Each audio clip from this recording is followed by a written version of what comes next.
Armim ka Adonai ki dilitani. Adonai Elohai la'olam odeka amen. I will extol you, O Lord, for you have drawn me up. O Lord my God, I will give thanks to you forever. Amen.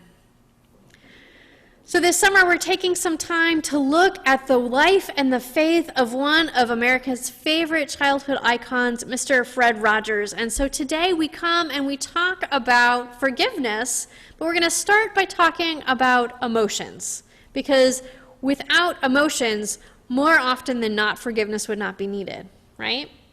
Mr. Rogers left space for all emotions. It was a part of who he was, but encouraged us in particular to learn how to control those emotions and to use them constructively, right? How do we control our happiness and use it constructively? That's easy. Other emotions, those are harder. In fact, Mr. Rogers wrote several songs about how to use those emotions constructively. One of those is, what do you do with the mad that you feel? Which is great and an amazing song. It's a song he sang on the floor of Congress, of all places. But nevertheless, if you don't know it, here are the words. What do you do with the mad that you feel when you feel so mad that you could bite? When the whole wide world seems oh so wrong and nothing you do seems very right?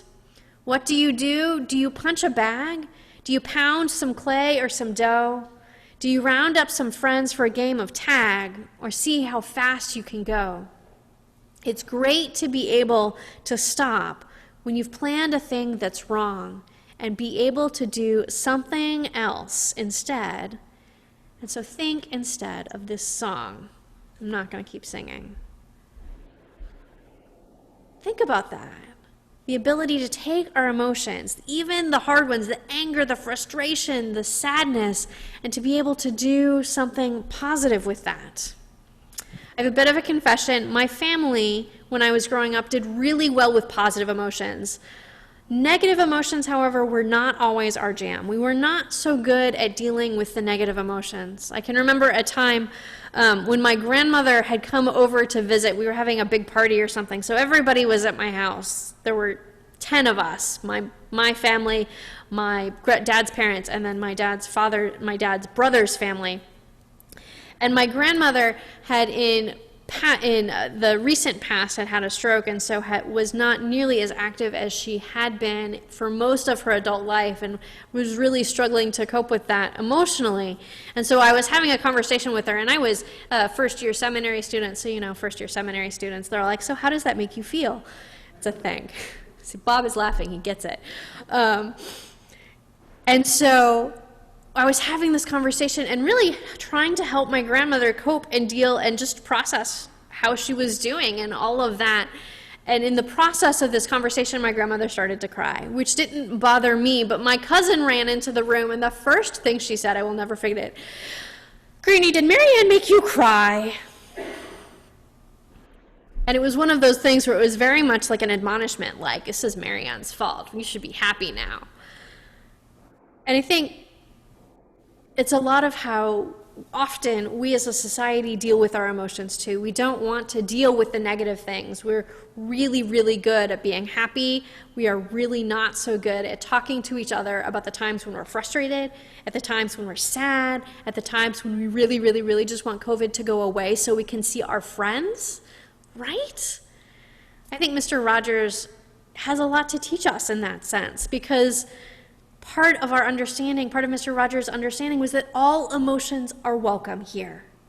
As long as we can use those emotions to do something positive, as long as we can say, I am sad, and the sad will go away.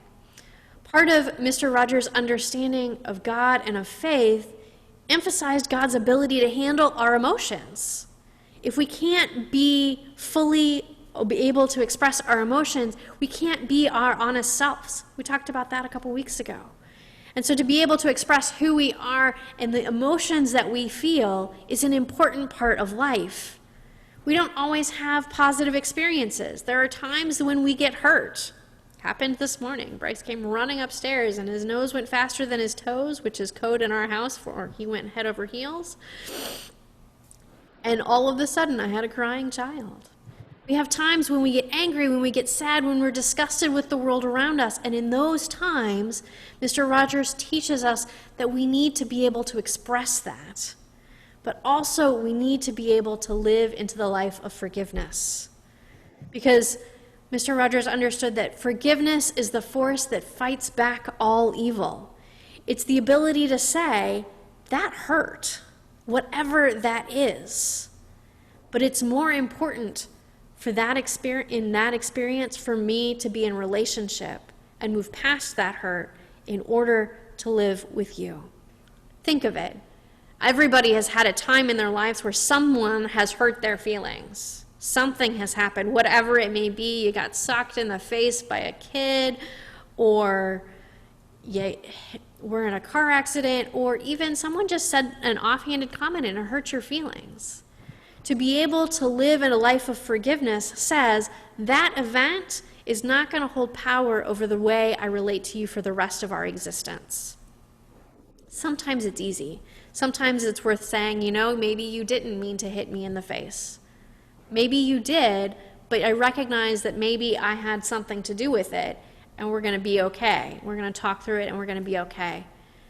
Sometimes forgiveness is hard. We're really hurt, and we just don't understand how it is that somebody could be so very different than we are, or intentionally hurt us in that way. The hurt is just really, really big.